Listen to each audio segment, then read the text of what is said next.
सब देखा, देखना क्या रहा बाकी। सुनी बंसी की धुन मीठी, तो सुनना क्या रहा बाकी। सुनी बंसी की धुन मीठी, तू सुनना क्या रहा बाकी।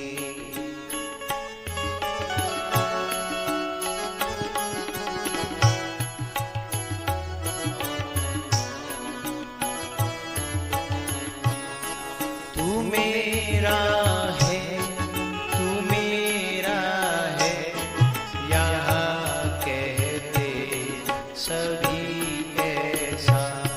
मैं किसका हूँ तू ही कह दे, फैसला क्या रहा बाकी।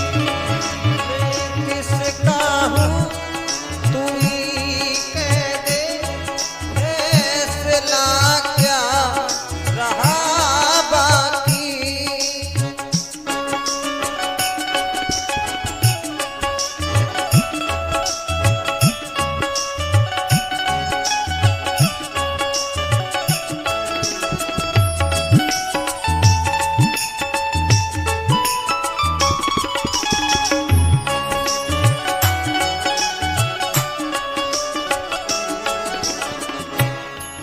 तेरा जो प्यार मिल जाए, तेरा जो प्यार मिल जाए, तो पाना क्या रहा बाकी।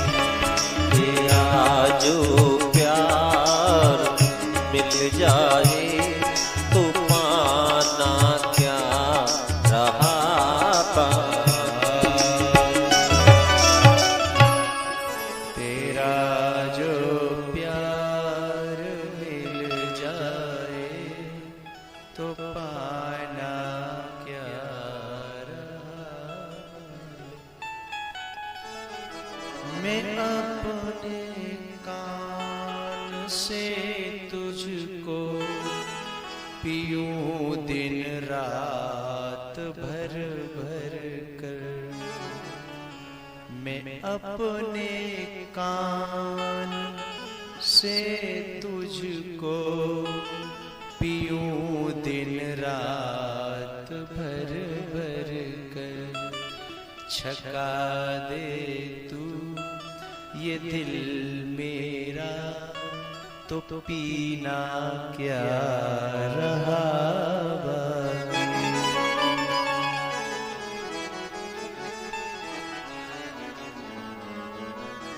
पीना क्या रहा बाकी।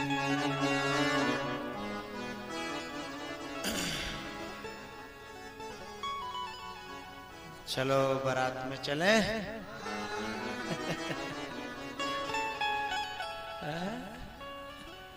चलो बहुत दिन से बारातों में गए भी नहीं हैं।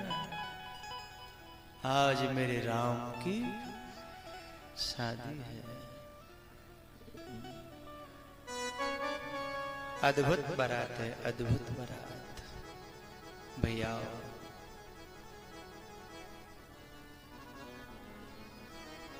चलो बारात जनकपुर में पहुंच गई, ठीक है। ले दे के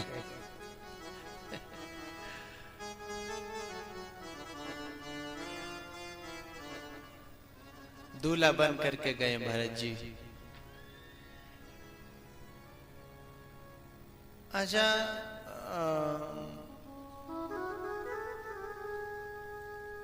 यदि असली न बन सको तो कोई बात नहीं, पहले नकली बनो और किसी महापुरुष का साथ जरूर होना चाहिए, तो तुम एक न एक दिन असली हो जाओगे। हा? पहले मैं नकली कथा कहा करता था। नहीं, कथा तो अगर अभी भी नकली है ही, कहीं मैं असली न मेरी कथा। लेकिन पहले मैं खेतों में बैठ के अरहर के पेड़ों को कथा सुनाया करता था। खेतों में बैठ के अरहर के पेड़ और बाजरा की बाल, हैं? मैं उनको समझता था कि आदमी मूड हलाए रहे, हलाओ बेटा। मैं समझता था झूम रहे हैं प्यारे, झूमो। हैं? और परमात्मा का तो संकल्प है, तू नकली कर, चिंता मत कर, मैं तुझे एक दिन असली कर दूंगा। हैं? और फिर भरत साधु है, भरत महात्मा है। अंतर क्या है महात्मा में और परमात्मा में? महात्मा में और परमात्मा में अंतर है कहां? कोई समझ तो ले। भरत राम ही की अनुहारी, भरत राम ही की अनुहारी, सहसा लखि न सकैं नर नारी। पहचान कोई कर नहीं सकता जल्दी से। रामायण में दो भैया एक जैसे हैं, बिल्कुल सेम टू सेम। पहचानना बड़ा मुश्किल है। दो भाई हैं, दो जोड़ा है ना, दो जोड़ा। एक तो राम भरत, और पता है आपको सुग्रीव और बाली। एक रूप भ्राता तुम दो। इन दोनों का विश्लेषण समय मिलने पर। यहां ऐसा समझ लो कि भक्त और भगवान एक हैं, जीव और ईश्वर एक हैं, है? और परमात्मा और महात्मा एक है। असली न बन सको तो कोई बात नहीं प्यारे, नकली बनना। भले ही तुम्हें लोग नाकामयाब कहें, भले ही तुम्हें लोग कहें कि ढोंगी है, कोई बात नहीं।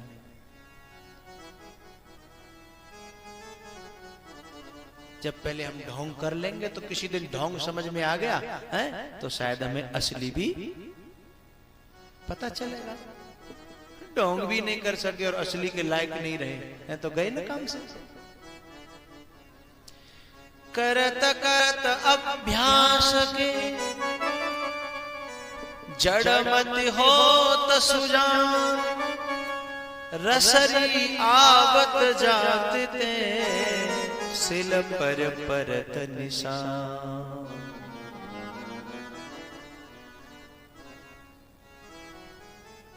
घबराना नहीं, तुम नकली बनो, बनो तो सही। और जिसके बन रहे हो ना, समझ लो उसमें क्षमता है, वो तुम्हें असली बना देगा। उसमें क्षमता है, असली बना देगा। तुम जितने श्रोता बैठे हो ना, तुम पहले सब नकली श्रोता था। तो कथा की महिमा है कि तुमको असली श्रोता पहले सब चेक कर भी आए। वो जितने भी यहाँ बैठे हैं कि चलो देख के आए हैं, कहीं तेल फेल हथवा का नहीं बाबा में कोलूम पेर दे तेल निकाल भी आते कहीं तेल देख ले।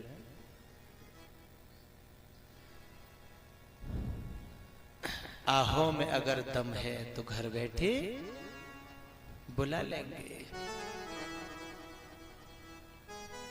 सब नकली थे पहले, धीमे धीमे कथा ने हमको असली बना लिया। आपने अपना बनाया मेहरबानी आपकी, और कांच थे हीरा बनाया मेहरबानी आपकी। थक थका कर गिर पड़ा था गम भरी गलियों में मैं, पकड़कर उंगली उठाया मेहरबानी आपकी। आपने अपना बनाया मेहरबानी आपकी। बारात जनकपुर में पहुंची, सेवा शुश्रूषा हुई, आपस में सब बातें जो रस्में थी, अब उसमें ज्यादा मुझे जानकारी भी नहीं है, उसे मैं खोल करके इसलिए नहीं कहना चाहता हूं कि कुछ गड़बड़ी हुई तो और तुम भी सिर पे धरोगे हैं। अब आप लोग तो अनुभवी हो, क्या करूं। नानी के अगर ननिहाल की बात करो तो बेवकूफी है ना, सब अनुभवी हो, इसलिए समझ लो चाई माई है गई। हाँ? मेरी पहली भंवरिया रे, अवै तो बेटी बाप की, मेरी दूजी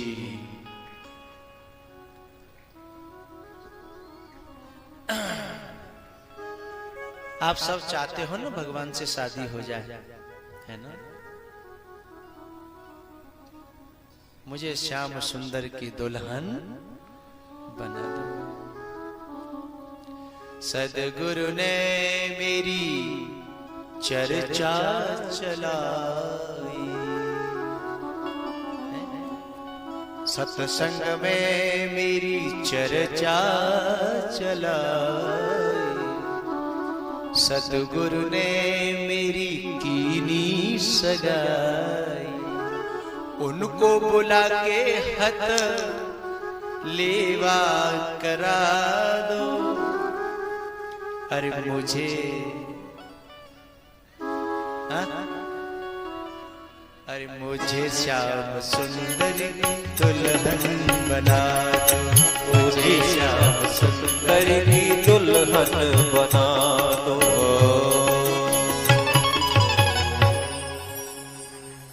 आओ मेरी सखी,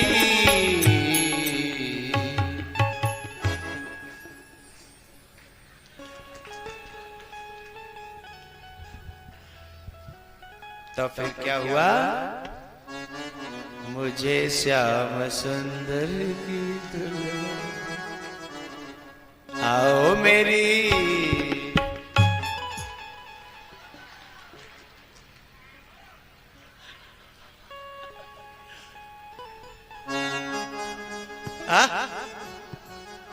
अरे कुल्लड़ को पानी लग गया का ना, मन मानो फिर मुझसे मत कहना, मुझे दोष न देना। चला था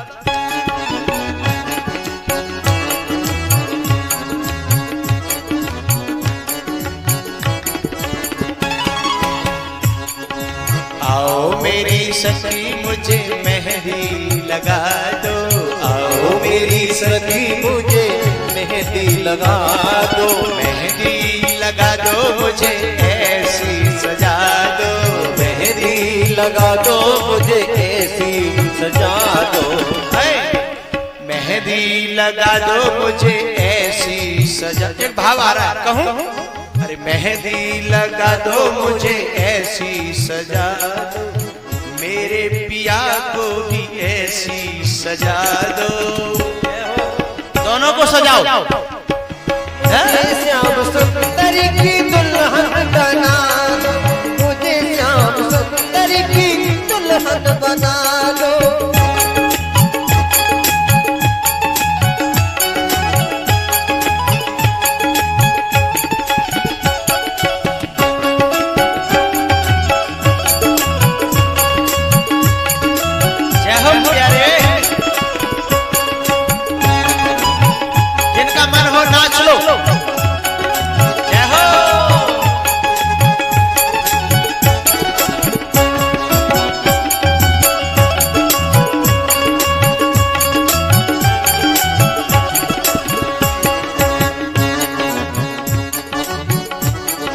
मुझे श्याम सुंदर की दुल्हन बना दो, मुझे श्याम सुंदर की दुल्हन बना दो। आओ मेरी सखी मुझे मेहंदी लगा दो, आओ मेरी सखी मुझे मेहंदी लगा दो, मेहंदी लगा दो मुझे ऐसी सजा दो, दो, मुझे श्याम सुंदर की दुल्हन बना दो, मुझे श्याम सुंदर की दुल्हन बना दो। बलिहारी ए बरातियों, नाच लो, मौका है। जय हो।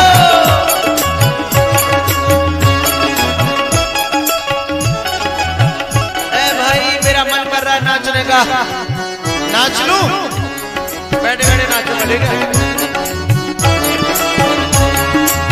सत्संग में मेरी चर्चा चलाई, जय हो।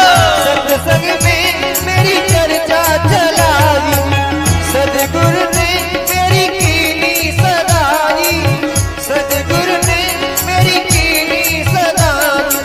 उनको बुला के हाथ लेवा करा दो, गुरु को बुला के हाथ लेवा करा दो। मुझे श्याम सुंदर की दुल्हन बना दो, मुझे श्याम सुंदर की दुल्हन बना दो। बलिहारी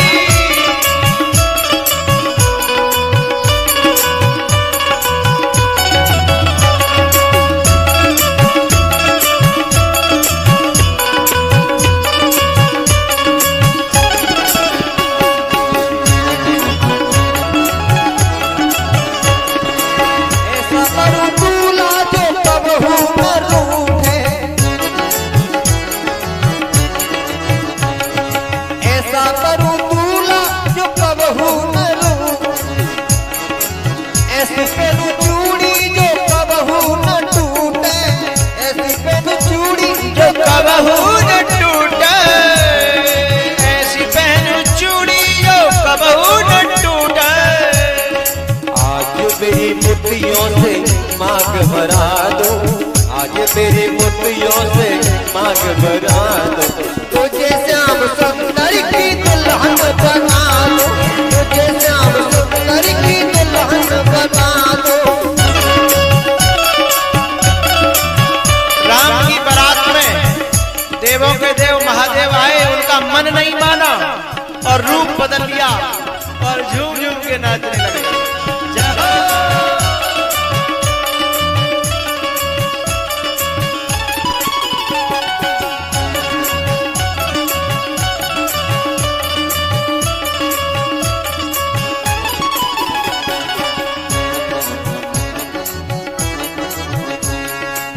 पान पग घुंघरू में उनको भी जाऊंगी, पान पग घुंघरू में उनको भी जाऊंगी।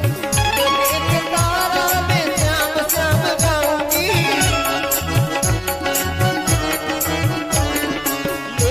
एक तारा में उनकी हो जाऊंगी।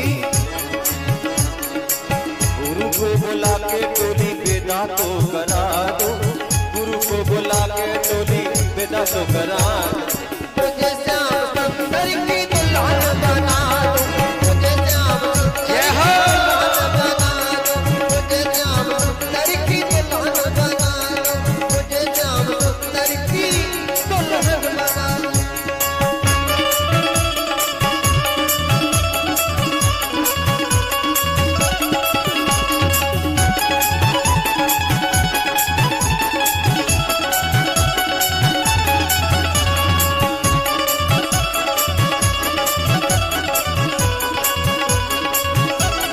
मुझे श्याम सुंदर की दुल्हन बना दो, मुझे श्याम सुंदर की दुल्हन बना दो। मुझे श्याम सुंदर की दुल्हन बना दो, आओ मेरी सखी मुझे मेहंदी लगा दो, मेहंदी लगा दो मुझे ऐसी सजा दो, मुझे भी सजा दो और मेरे उनको भी सजा दो, दोनों की सजा अलग अलग होनी चाहिए। और मुझे श्याम सुंदर की दुल्हन बना दो।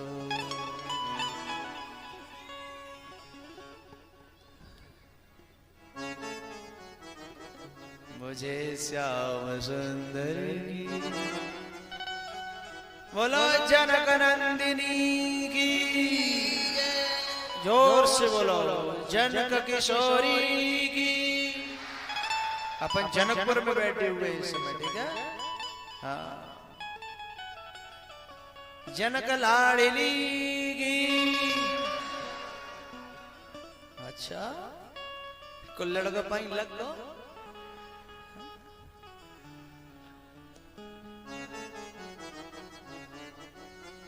मुझे श्याम सुंदर की दुल्हन बना।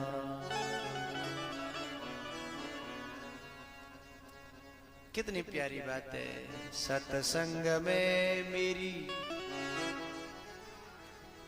सदगुरु ने मेरी की। हाँ? बड़े भाग वाले होते हैं जिनकी चर्चा कोई सदगुरु करे, कोई संत करे, कोई महात्मा करे।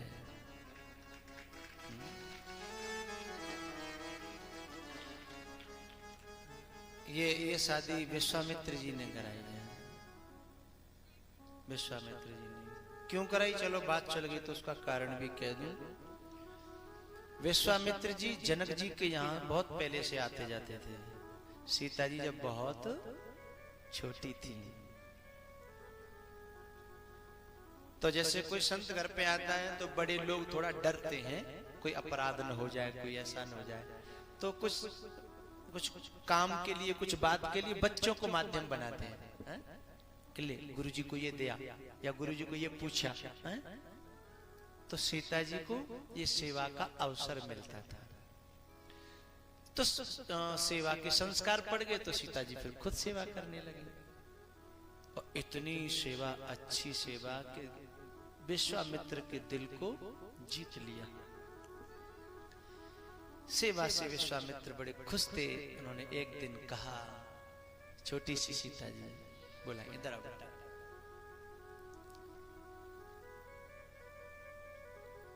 हम तेरे यहाँ आते हैं तो सेवा करती है, बता तेरे लिए क्या लाया।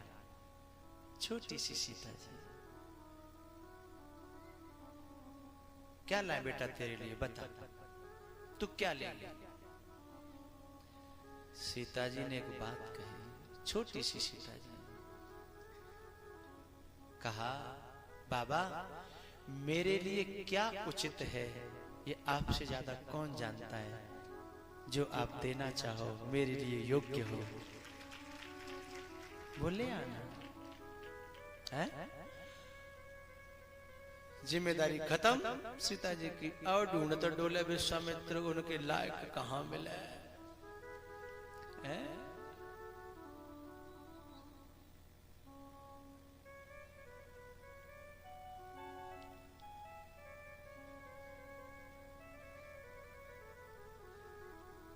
सारी दुनिया में कोई ये न कह सका कि यह वर जानकी के योग्य नहीं है। इतनी खोज करी विश्वामित्र ने। जनक ने नहीं बुलाया राम जी को। जनक ने कोई चिट्ठी चपाटी नो तो कांति कच्छु नहीं। विश्वामित्र उसी दिन से लगे रहे। और एक और बात बता दूं आपको, विश्वामित्र जी का दशरथ के यहाँ आना जाना नहीं था, बोला चाली भी नहीं थी। राम को लेने गए हैं ना, उससे पहले विश्वामित्र का दशरथ के यहाँ आना जाना नहीं था, उठा बैठी नहीं थी, बोला चाली नहीं थी, खाना पीना भी नहीं था। उसका कारण मैं नहीं बताऊंगा, तो कुछ फिर के लिए रखूंगा। तो इसलिए बस इतना बता दूं कि बोला चाली नहीं थी, आना जाना नहीं था, बेटा उठी नहीं थी, लेकिन सीता जी की उस सेवा ने इस स्वाभिमानी विश्वामित्र को मजबूर कर दिया दशरथ के यहां भीख मांगने के लिए। हाँ? सीता जी की सेवा ने मजबूर कर दिया। मैं जाचन आयो नृप तो ही। जाचने का मतलब होता है भिक्षा मांगना, भीख मांगना, उधार नहीं। उधार मांगने, भीख मांगने आया हूं। तेरे द्वार खड़ा भगवान, भगत भर दे रे झोली। एक बार दशरथ जी के गुरु हैं कौन? दशरथ के गुरु कौन है? विश्वामित्र नहीं है, वशिष्ठ। ये विश्वामित्र ऐसा बंदा है कि दशरथ के गुरु के सामने नहीं झुका।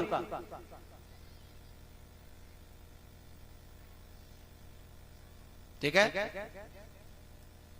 लेकिन दशरथ ब्रह्म ऋषि है, वीतराग ऋषि है, अजातवाद का मानने वाला है, साक्षात ब्रह्मा का पुत्र। वशिष्ठ की बात कर रहा हूं। वशिष्ठ ब्रह्म ऋषि है, और एक शब्द में कह दिया गोस्वामी जी ने, बड़ा वशिष्ठ सम को जग माही। उसके समान कोई बड़ा है ही नहीं। उसके सामने भी ये विश्वामित्र झुका नहीं। लेकिन सीता जी की सेवा ने कितना मजबूर किया होगा कि वह वशिष्ठ के चेला, चरणों के सेवक के सामने और हाथ जोड़ करके कहता है, मैं जाचन आयऊं नृपतो ही, मैं जाचन।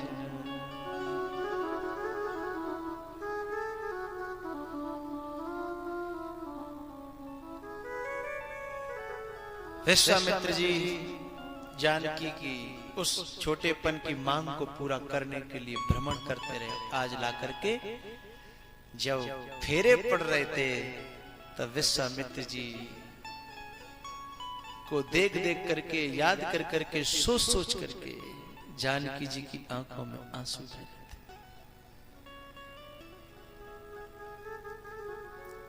तेरी मेहरबानी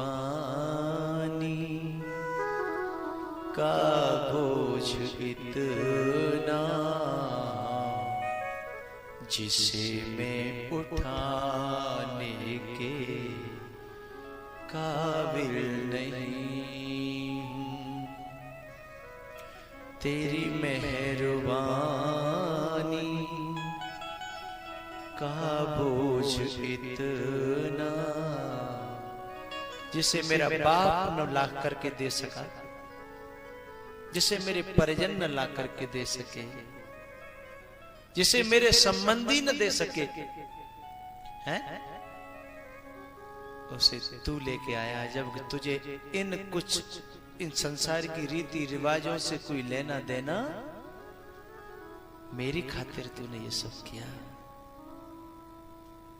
सेवा क्या नहीं करा ली थी साहब। तेरी मेहरबानी का बोझ इतना, जिसे मैं उठाने के काबिल नहीं हूं। आज विश्वामित्र जी भी बड़े खुश हैं कि मैंने कोई वचन दिया था, आज मेरा पूरा हो गया, मेरा भार उतर गया है। और प्यारे हो, जब सेवक की आंखों में खुशी होती है, सेवक की आंखों में कृतज्ञता होती है, तो स्वामी गदगद हो जाता है, कृतकृत्य हो जाता है, उसकी खुशी का ठिकाना नहीं होता साहब।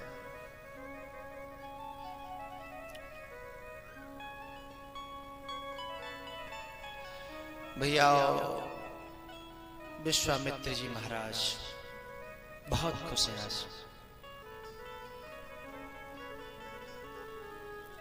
आखिरकार बारात एक आध घंटे नहीं रुकी, एक आध दिन नहीं रुकी, एक आध हफ्ते नहीं रुकी साहब, 15 दिन बारात रुकी। रोज मन हो और वहां से आए दशरथ जी के दूत, जनक जी रोज प्रार्थना करें, आज और रुक जाओ, जानो तो आपको है, आज एक दिन और सेवा का मौका दो।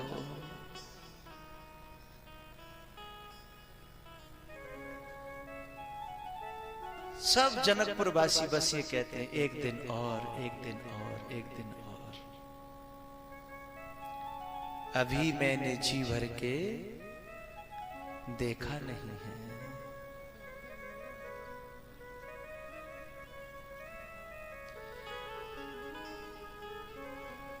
रोज पालकी सजाई जाए, रोज पालकी रोक दी जाए। फिर वशिष्ठ जी ने, विश्वामित्र जी ने, शतानंद जी ने कहा कि भैया तुम दोनों समधियों के प्रेम की हम क्या सराहना करें, समधि तो ऐसे ही होने चाहिए। समधि समधि देखे हम आजू समधि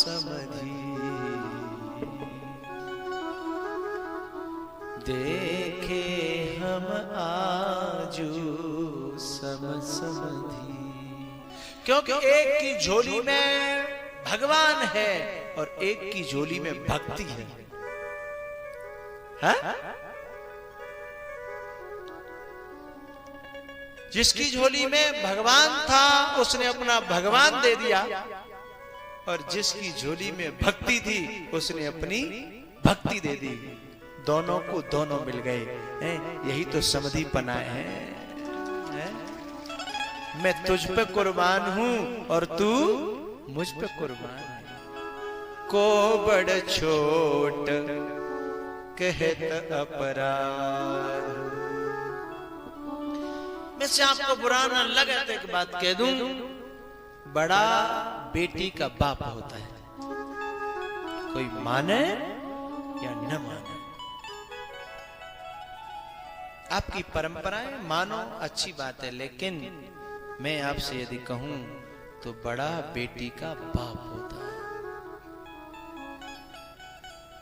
बेटा का बाप तो बौना होता है, बौना। और बेटे की मां तो और भी बौनी होती है।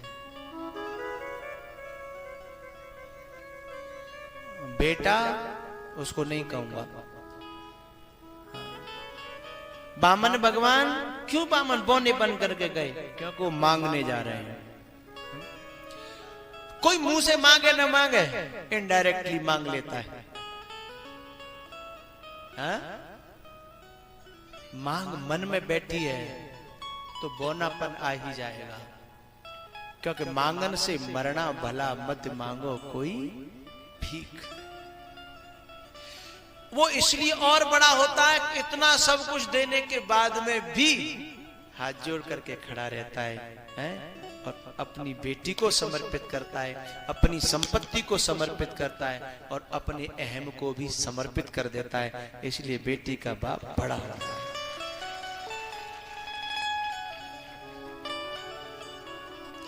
लेकिन एक बात कहूंगा, जो समझदार बाप होती है ना बेटा के, वो उससे अहम नहीं करते हैं। वो जानते हैं और हमेशा कृतज्ञ रहते हैं, हमेशा शुक्रिया अदा करते हैं अपने मन में। देखो भाई, कोई शिष्य गुरु को गुरु माने अच्छी बात है, लेकिन जरूरी नहीं है कि गुरु अपने आप को गुरु माने।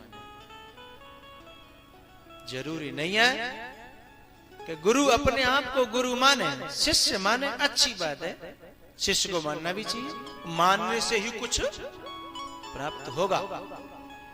लेकिन ज्यादा अच्छा होगा कि कहीं गुरु अपने गुरुत्व में न बैठ जाए, ज्यादा गुरुत्व में। हाँ? दोनों हल्के रहें, यात्रा बहुत अच्छी होगी, गति बहुत अच्छी होगी। हाँ?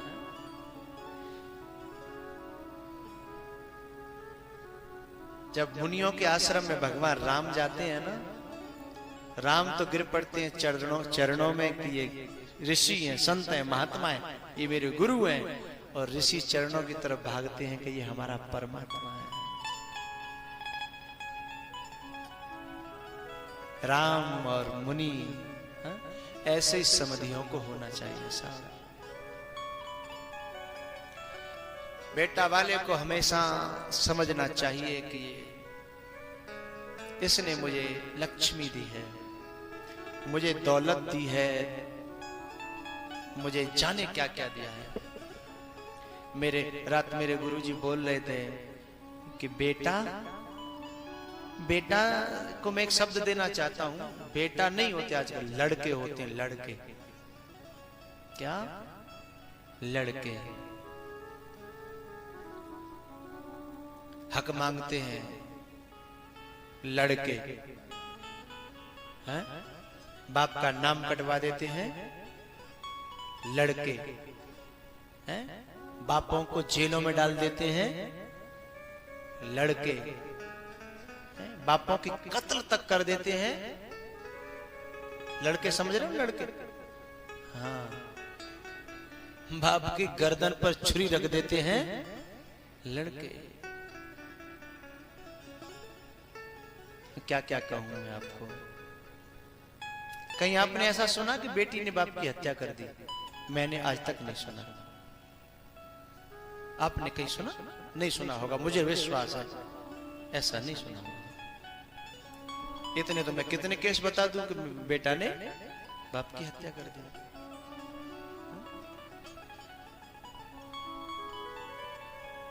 गुरुजी कह रहे थे कि बेटा की निगाह हमेशा बाप की जेब पर होती है और बेटी की निगाह हमेशा बाप की तबीयत पर होती है। ठीक तो हो ना? हाँ? बहुत अच्छी बात लगी मुझे। बेटा कभी नहीं पूछा पापा ठीक हो कि मर रहे हो कि जी रहे हो। कहीं परदेश में होता है तो फोन पे ही और कहता है डॉक्टर को दिखा देना, और अड़ोसी पड़ोसी से फोन करेगा फिर, देखो जरा मेरे पिताजी को देखते रहना, कोई दिक्कत हो तो बताना, ज्यादा तबीयत खराब हो तो कॉल कर देना, मतलब नीचे उतार ले तो फिर कॉल करना। बताओ, मरवे के लिए तो डरे ही, ज्यादा हो जाए तो क्या मतलब। लेकिन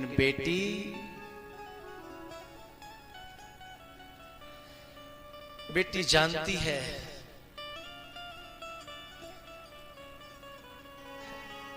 सच बात तो यही है भैया, इस देश की बेटियों को मैं कितना कहूं। घर में 5 लड़के हो सकता है बाप को भूखा सोना पड़े, और एक बेटी हो तो भूख की तो बात क्या, बाप प्यासा भी नहीं सो सकता साहब, प्यासा भी नहीं सो सकता। बेटे बाप के चेहरे, बाप कहीं थका थका हारा थका हुआ आ जाए है और उसके माथे पर सरवटे हों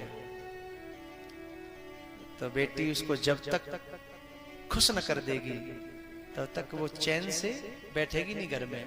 इधर उधर से आएगी पिता के पास में, इधर उधर से चक्कर काट कूट के पिताजी पिताजी है बात को उगलवा लेगी और उसको समाप्त कर देगी और फिर उसको खिला पिला के चैन की नींद सुलाएगी। बेटा 4 हो तो दूसरे दरवाजे से भी निकल भले ही जाए, लेकिन वो ये नहीं पूछे वो मर रहे हो या जी रहे हो। तुम्हारे घर में एक बच्ची हो, तुम्हारा घर साफ होगा, सुथरा होगा, सब सामान सेट होगा, है पूरा सामान सेट होगा। बेटी नहीं है, बेटा 4 हो 6 हो 10 हो, तुम्हारे घर में कहीं तुम्हें सेटिंग न मिलेगी। है?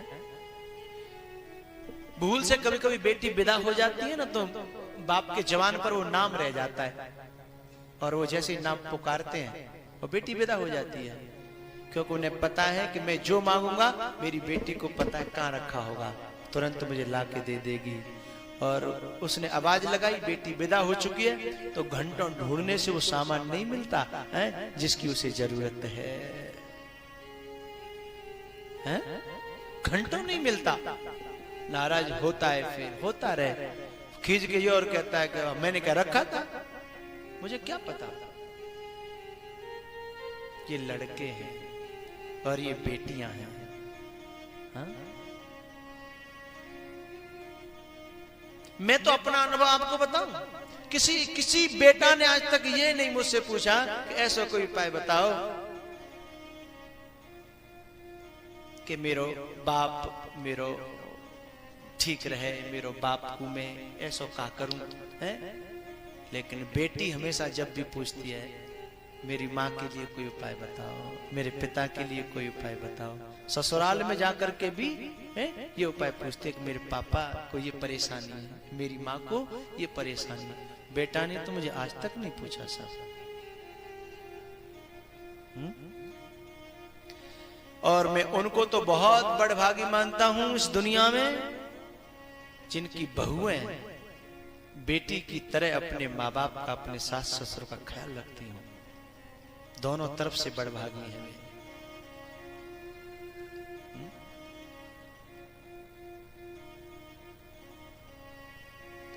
आखिरकार विदाई तो होनी थी। सीता जी स्वयं अपनी मां को समझाती हैं, मां चिंता मत करो, रो मत, आप पिताजी का ख्याल रखोगी मेरे बाद में, कौन ख्याल रखेगा? अपनी चिंता नहीं कर, पिताजी की चिंता कर रही है, पिताजी की चिंता। सीता जी की मां ने समझाया, बेटा एक प्रार्थना है मेरी,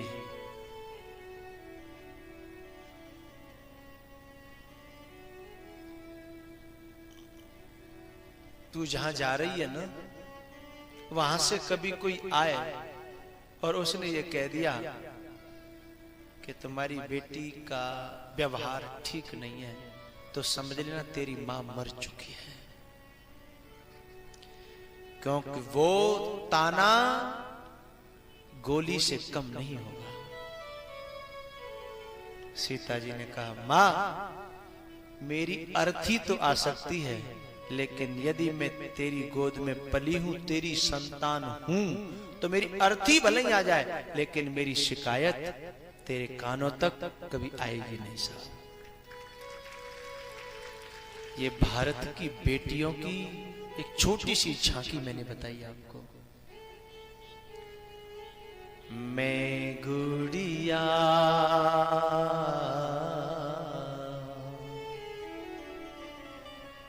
तेरे आंगन की,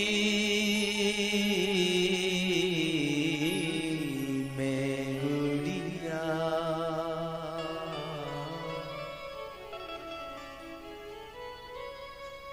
बैठ के जाऊंगी डोली, बैठ के जाऊंगी डोली साजन की,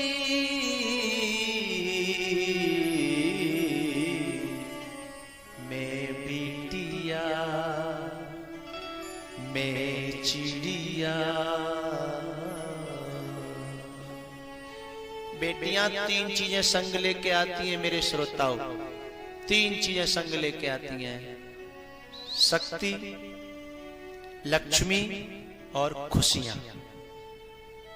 इसका मैं प्रमाण देता हूं आपको। बेटी का बाप जब उसकी शादी की तैयारी करता है तो उसे एक एक महीना, दो दो महीना तैयारी करने में लगते हैं, और जब तक वो विदा नहीं होती तब तक बिना पायन में पादुका पहने, बिना कपड़ा धोए, बिना नहाए और बिना सोए, बिना खाए, बिना पिए 1 महीना तक लगातार मेहनत करता है। इतनी शक्ति कहां से आई? बिना खाए बिना पी, थकता नहीं है। कोई लोग कहते हैं, अरे भाई तुम थोड़ा विश्राम, बोले कहां हुई विश्राम।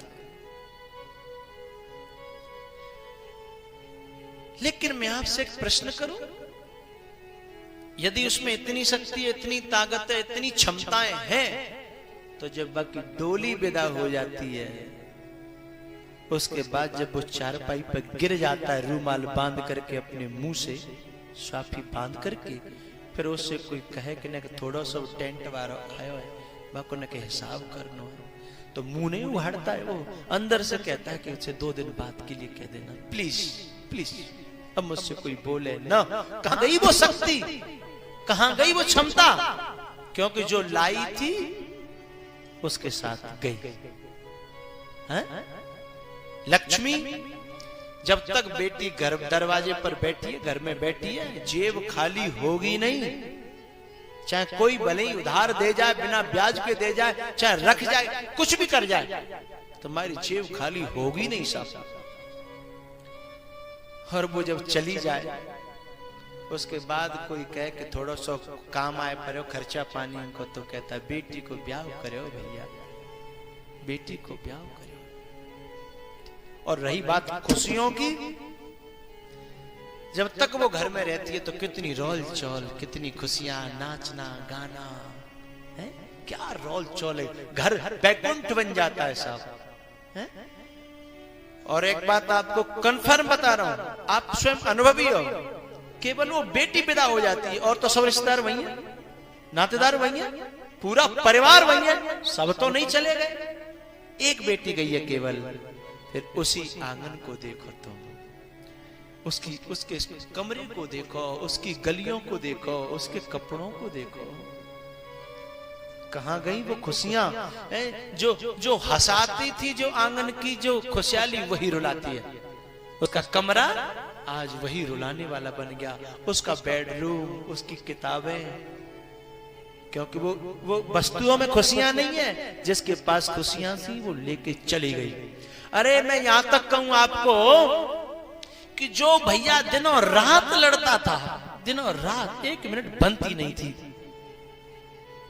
और जब वही कंधे पर उठा करके उसे धकेल करके उसमें गाड़ी में बिठाता है तो वह भी लिपट जाता है उसी से।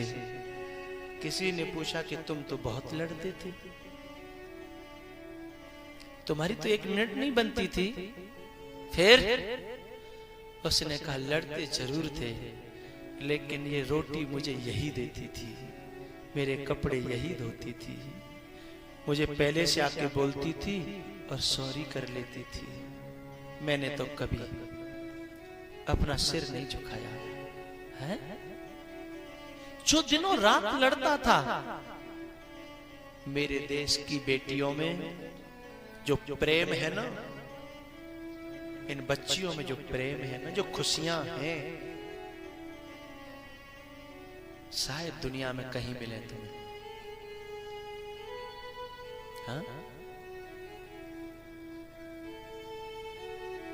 जब विदा होने के लिए डोली आई तो जनक खूब अपने आप को रोकते हैं, खूब रोकते हैं, लेकिन रोक न पाए साहब।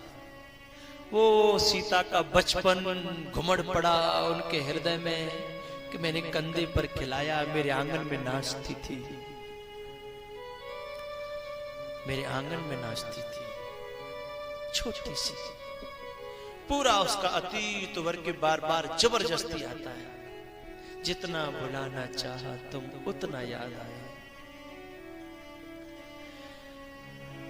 जब डोली में सीता जी को बिठाया गया, उससे पहले सीता जी मां से गले मिली, सखियों से गले मिली, सबसे क्षमा मांगती है, बहनाओ हम तुम संग खेले संग रहे, अब पतो नहीं कितने दिना बाद अब मिलनो होए होए न होए। मुझ पर कोई गलती भई हो तो क्षमा करियो। सबसे मिली तब उसने कहा, मां मैं पिताजी से मिल लूं। पिताजी अपने को आपको छुपाते फिर रहे थे। रोना तो उन्हें भी आया, लेकिन संभल के रोए। रोना उन्हें भी आया, लेकिन संभल के रोए। दो चार कदम हमसे आगे निकल के रोए। गिरने दिया न कतरा अश्कों का एक भी, गिरने दिया न कतरा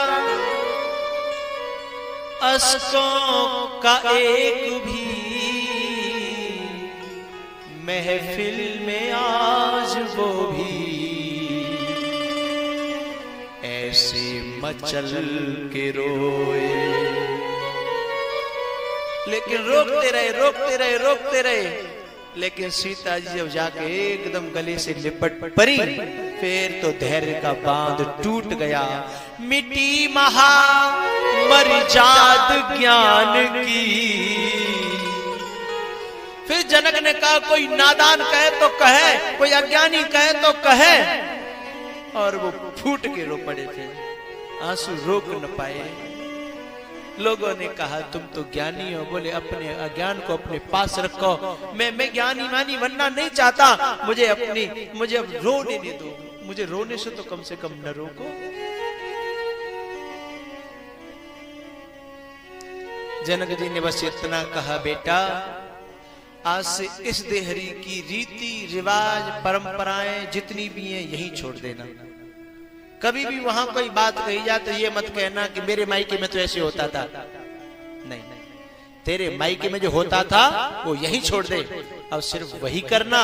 तेरी ससुराल में जो होता हो, जो कराया जाता हो, जो कहा जाता हो, वही करना। बस वही की रीति रिवाज है, तू वही की है, अब हमारा अधिकार तेरे ऊपर नहीं रहा। पता है यूं तो पिता से कईयों बार बेटियां दूर होती हैं, लेकिन रोना क्यों नहीं आता? क्योंकि दिल से दूर नहीं होती। लेकिन आज उनसे जब अधिकार छिनता है, क्योंकि चाहेंगे तब न बुला पाएंगे, चाहेंगे तब न बुला पाएंगे, चाहेंगे तब उससे अपना दुखड़ा न कह पाएंगे। अब पराधीन हो गए, वो भेजेंगे तो आएंगे, नहीं भेजेंगे तो नहीं आएंगे। आज आज आज आज आज उसको समर्पित करता है, वो तब रोता है। हा? अब पालकी में सीता जी बैठ के जब चली तो जनक जी और रुका नहीं जा रहा, कदम उनके साथ साथ साथ साथ। लोगों ने हाथ से पालकी छुड़ाई, बोले अब आगे जाने दो। जनक रो पड़ा, लोग पकड़ करके लाए और जिस देहरी पर बैठ करके जनक ने देखा, दूर तक जब तक डोली दिखती रही, झूठो थारो प्यार हो बिटिया, झूठो थारो प्यार, छोड़ अकेला जाती है मुझको, छोड़ अकेला जाती है मुझको, ये कैसा व्यवहार,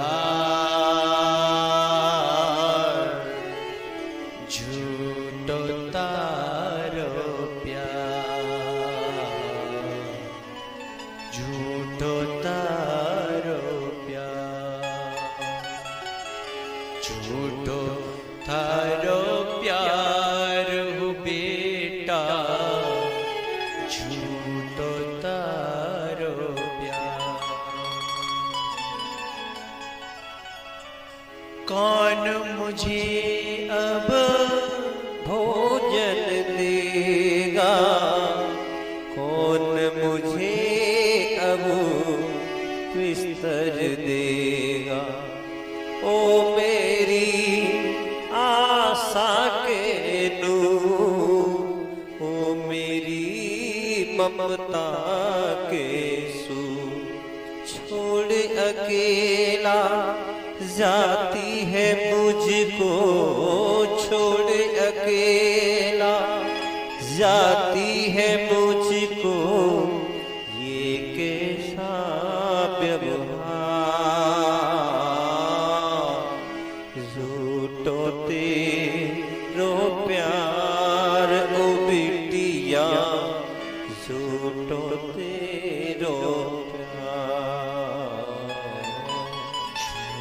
तो तेरो प्यार हो लाडो, झूठो तेरो प्यार, झूठो तेरो प्यार ओ बहना, झूठो तेरो प्यार। जैसे तैसे जनक जी को रोका गया सा।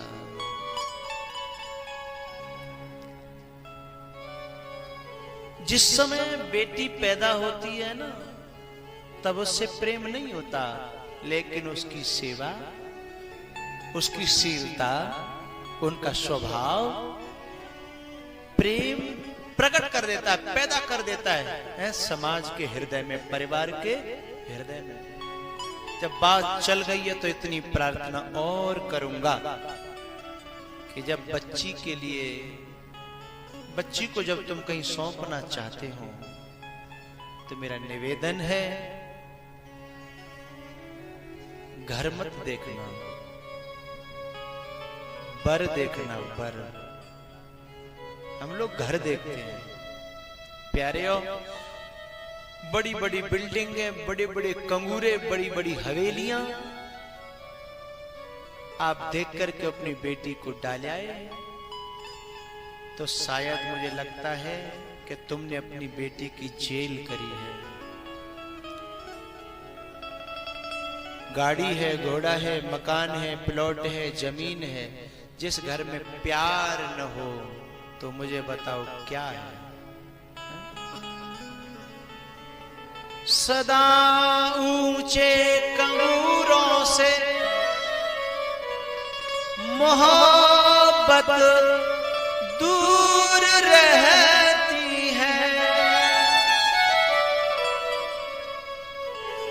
गरीबों की झुपड़ियों में सदा भरपूर रहती है।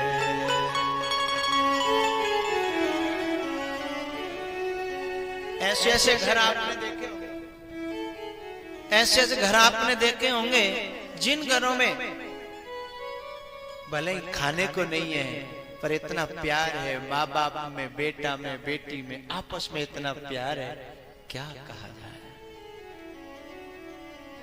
बाप बेटी को प्यार करता है, बेटी बाप को प्यार करती है, बेटा माँ बाप को प्यार करता है, माँ बाप बेटा को प्यार करते हैं, बहन भैया आपस में प्यार करते हैं। इसका मतलब उस घर में प्यार भरा हुआ है। फिर वो महल हो या झोपड़ी हो, बेटी के योग्य है। और प्यारे हो, जहां बाप बेटा की नहीं बन रही है, माँ बेटा की नहीं बन रही है, बाप बेटी की नहीं बन रही है, एक खून में नहीं बन रही है, तो तेरो जी अलग खून, उसमें कैसे अपने आप को एडजस्ट कर पाएगा? बोलो। घर देख करके आए हैं, बड़ा अच्छा घर है, सब कुछ ठीक ठाक है, ठाट बाट है? लड़का, कोई लड़का नहीं देख पाए थे। जब सब कुछ ठीक है तो लड़का तो ठीक होगा ही। कितना गलत निर्णय कर लिया। मुझे तो ऐसा लगता है कि लड़का गलत होगा तभी तुम्हें सब कुछ ठीक ठाक दिख रहा है। ऐसा निर्णय कर देते हैं। तो ये मेरे देश की जो बच्चियां हैं ना भैया, ये बच्चियां हैं, बच्चियां, गाय की बच्चियां। और ये बच्चियां इतनी मौन, इतनी समर्पित, इतनी शरणागत होती हैं कि इनके जीवन का निर्णय हो रहा होता है और ये उसमें मूक रहती है साहब। है?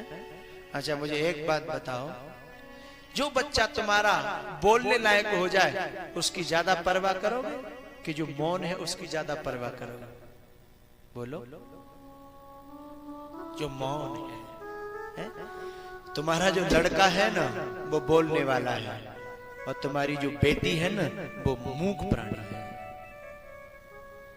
कई बार ऐसा देखा जाता है कि सामने बेटा के लिए कोई सामान लाया गया है, कोई वस्तु लाई गई है, अच्छी तो बच्ची को भी लगती है ना, भले ही बच्चे के लिए आप नहीं दे रहे तो कभी वो शिकायत नहीं करती कि तुम उसके लिए तो लाए, मेरे लिए क्यों नहीं लाए? मैं इतना कहना चाहता हूं, इन बच्चियों को जरा समझना, देखना और फिर ऐसे खूंटा से बांधना कि जीवन में ये कहीं बद्दुआ न दे दे। क्यों? जब जब इसकी मानसिकता को कुचला जाएगा, जब जब इसके विचारों को, भावों को कुचला जाएगा, तब तब इसे अपना बाप याद आएगा कि ये तोहफा मेरे बाप का दिया हुआ है, ये सौगात मेरे बाप की दी हुई है ना? तुम याद आओगे। और जब उस परिवार में तुमको लोग दिल से लगाएंगे, गले से लगाएंगे, तो भी बाप याद आएगा, है ना? थैंक यू पापा, शुक्रिया पापा, धन्यवाद पापा। तो प्यारे, इससे बड़ा कौन सा पुण्य होगा? इनको जब सौंपो तो कृपया घर मत देखना, बर देखना, प्रेम हो उस घर में। मेरे परिचय में ऐसे ऐसे परिवार हैं, संपत्ति की गिनती नहीं है, लेकिन वहां सुख और शांति और प्रेम नाम की चीज नहीं है साहब। उसे घर कह दोगे तो मैं तो उसे जेल कहता हूं साहब। और मैंने ऐसे भी घर देखे हैं कि सचमुच में खाने को रोटी तो 2 वक्त की शायद नहीं होंगी, लेकिन मैं उन घर में जाता हूं तो 1 घंटे के लिए जाऊं तो भी मुझे 2 दिन लग जाते हैं, क्योंकि छोड़ने का मन नहीं होता, प्रेम इतना ज्यादा होता है। और जिन पर संपत्ति की गिनती नहीं है वो ले जाते हैं मुझे जबरदस्ती करके 1 आध दिन के लिए, 2 दिन के लिए, लेकिन 1 घंटा कटना बड़ा भारी हो जाता है। एमपी में एक परिवार है, मैं ऐसे नाम नहीं लेना चाहूंगा, वहां मुझे भोजन कराया जाता है सोने चांदी के बर्तनों में। मेरे लिए स्पेशल लगता है चांदी की, सोने की। लेकिन तुम कहो कि मैं वहां 1 दिन पूरा काट दूं, यद्यपि उन्होंने बड़ा व्यवस्था है, मेरे लिए अलग से बगीचा, अलग से कुटिया, अलग से सब कुछ। आज तक मैं वहां 2 घंटे रुका, मन नहीं होता। तुलसी आवत ही हर से नहीं, नैनन नहीं स्नेह, तुलसी वहां न जाइए, चयन कंचन बरसे में। आवत ही फूलो फिरे, पागल हो जाए, होश न रहे, क्या करूं क्या न करूं, को मैं कहां चले नहीं बूझा, दिसर विदिश पंथ नहीं सूझा, चितवत पंतर है दिन राती, अब प्रभु देख जुड़ानी छाती। पागल हो जाए प्यारे, वहां भले ही रोटी हो न हो, बिस्तर हो न हो, यदि वह घर में कोई रेत को या ईंट को टुकड़ा पड़े होए, बाकी तकिया लगा के सो जाओगे तो भी तुम्हें नींद आ जाएगी साहब। ईंट की तकिया लगा के नींद आ जाएगी आपको।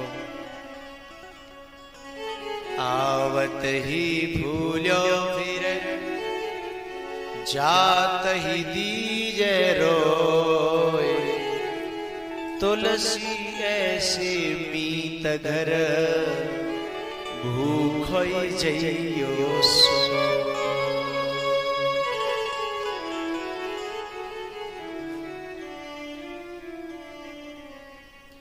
दुर्योधन की मेवा त्यागी साग विदुर घर, सबसे ऊंची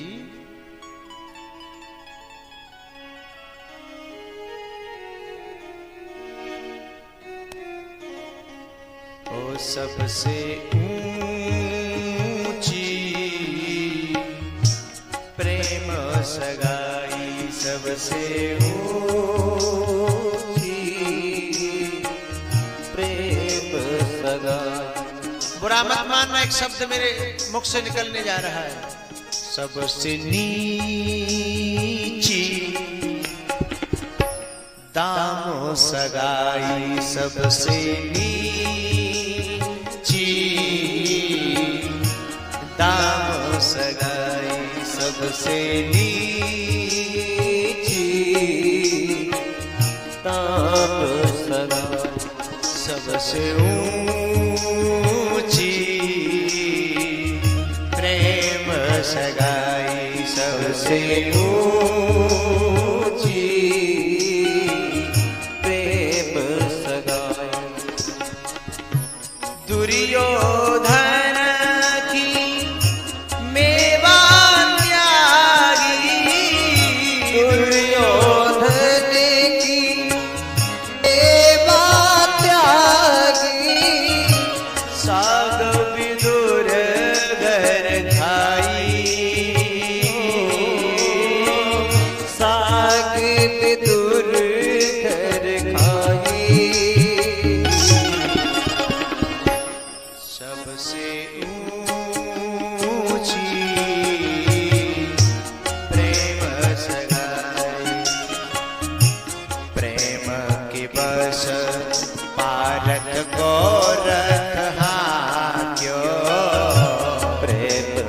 बस पारत को रत हाँ क्यों भूल गए ठकुराई, भूल गए ठकुराई। सबसे नीची दाम सगाई, सबसे नीची दाम सगाई। वो सबसे ऊंची प्रेम सगाई, सबसे ऊंची प्रेम सगाई।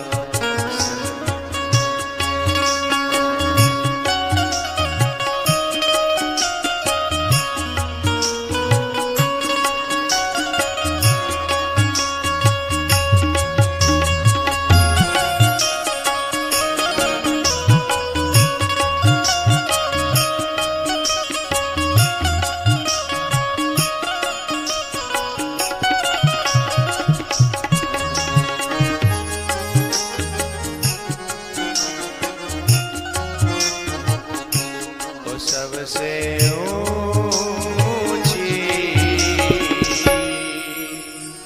प्रेम सगाई, सबसे ऊंची प्रेम सगाई।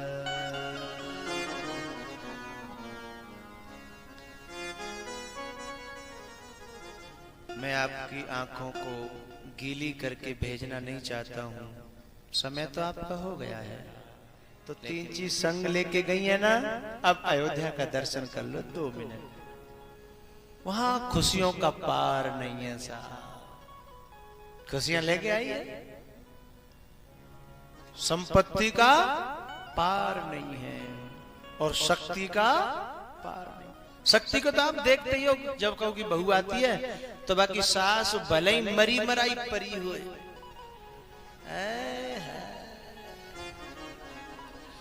जिंदी हो जाती है, बड़ी बलैया लेगी, यूं करेगी त्यों करेगी, चाहे भले ही फिर 2 महीना पीछे वो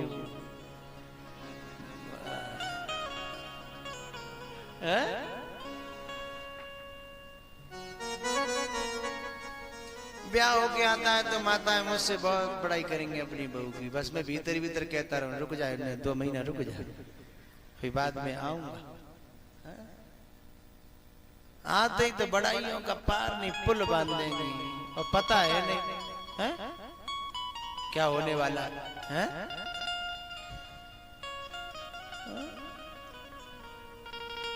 लेकिन साहब जब बहू आई हो तो फिर तो भले ही पांव टूटे पड़े हो, पलस्तर चढ़े हो, तो भी है ना, खुशी का पार नहीं रहता साहब। तो मैं आपसे बस इतना और कह देना चाहता हूं भैया, ससुरों से तो क्या कहूं, ससुरों का प्रसंग है वैसे यहाँ। बधू लड़किनी पर घर आई, राखे नयन पलक की नाई। ये पलक है ना, जब कोई बाहर आता है तो पलक कहता है मुझे भले ही मार लो पर मेरी आंख को बचा के रखो, मेरी आंख से कुछ मत कहना है भैया।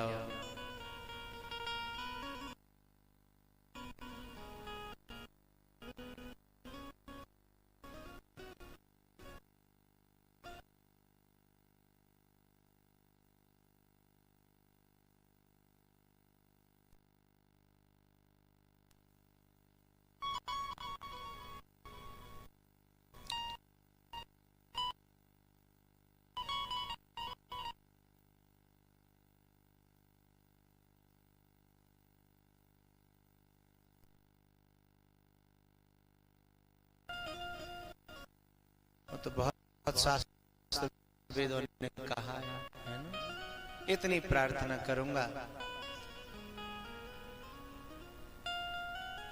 कि हो सके तो जो माताएं सास बन गई या बनने वाली हैं, दो तरीके होते हैं किसी को ऊपर उठाने के, किसी को ऊंचा उठाने के। एक तरीका तो कान पकड़ के उठा दो, एक तरीका तो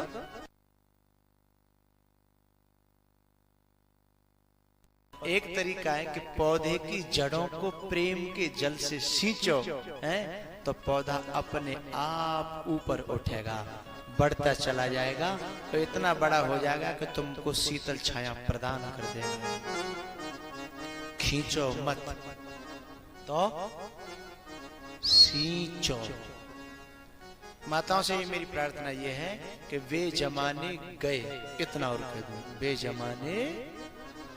और सबसे ज्यादा आफत तो मुझे बेचारे मासूम बच्चों की लगती है। सबसे ज्यादा आफत तो बच्चों की है। सास अपनी अकड़ में, ससुर अपनी अकड़ में, बहू भी अपनी अकड़ में, लेकिन बुका करे नहीं तो को रहो। बहू की नहीं माने तो मैंने धमकी दे रखी है कि मट्टी को तेल, बेटा तू और तेरी माँ ध्यान रखना है। अब बाकी नहीं माने तो भाई दिख रही है कि मेरी माँ और मैं दोनों गए काम से, और बहू की मान ली तो माँ 1 मिनट लगाती है कि मजा नहीं है, मजा नहीं। 1 मिनट भी सब्र नहीं कर रही है कि कोई कारण होगा, कि कोई मजबूरी होगी।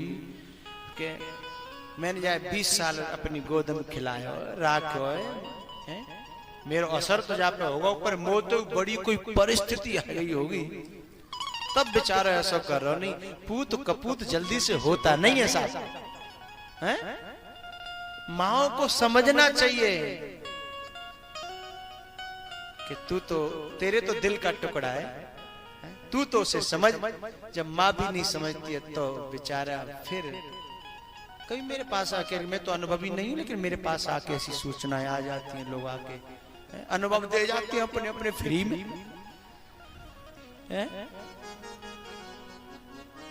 बहुत मुश्किल है प्यारे हो एक सच्चा बेटा और सच्चा पति बनना। हाँ, या तो कोई बेटी अच्छी आ जाए, बहू अच्छी आ जाए, या माँ के बारे में तो कुछ कहा ही नहीं जा सकता है, उसके बारे में क्या से, क्योंकि वो गॉड गिफ्ट है, उसके बारे में कोई संशोधन की कोई कल्पना ही नहीं है। कोई शक आप लोगों, उसे तुम परिवर्तन नहीं कर सकते। परिवर्तन तो नीचे हो सकता है, करना चाहिए है? लेकिन मैं उस नारी को मैं क्या कहूं। एक बात चलो मेरे दिल में आ रही तो कह दूंगी, बुरी लग सकती है वैसे आपको, चलो छोड़ो रहने दो। अच्छा कह दूं? चल ठीक है कह देता हूं, चलो भूल चूक लेनी देनी। आओ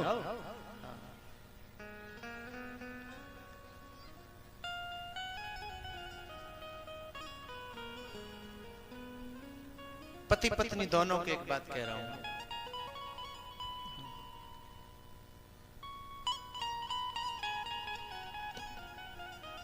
कह ही देता हूं।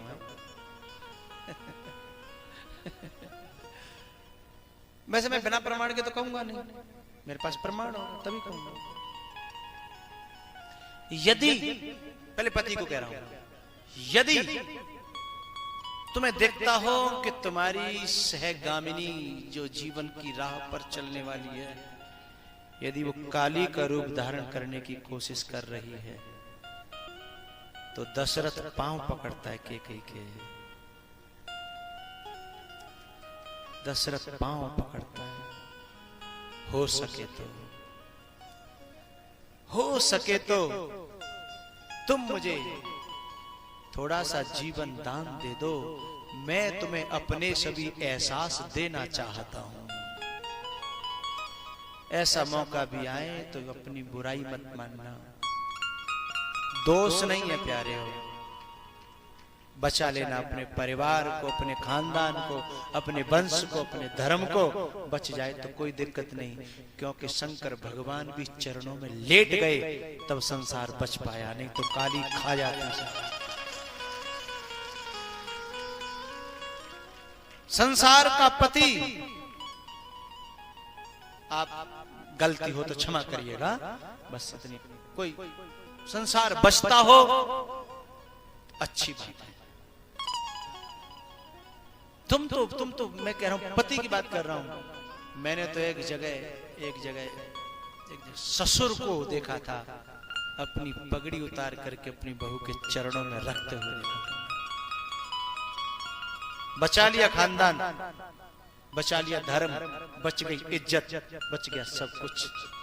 परिस्थिति आए सोचना मत, काली है। लेट गया शिव चरणों में, फिर भले ही उसने 4 हाथ की जीव निकाली हो, भले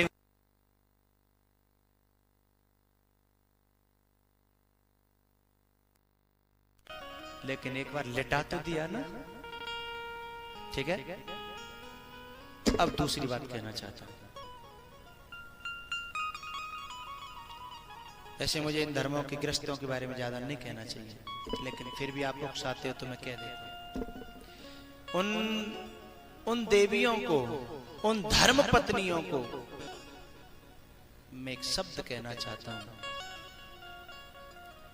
जिस नारी की वजह से, जिस नारी की वजह से उसके पति को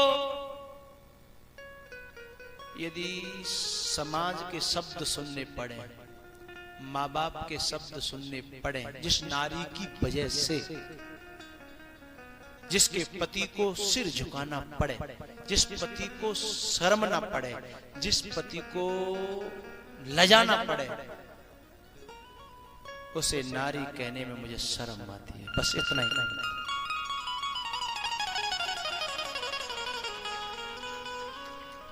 समझदारों के लिए इशारा काफी है।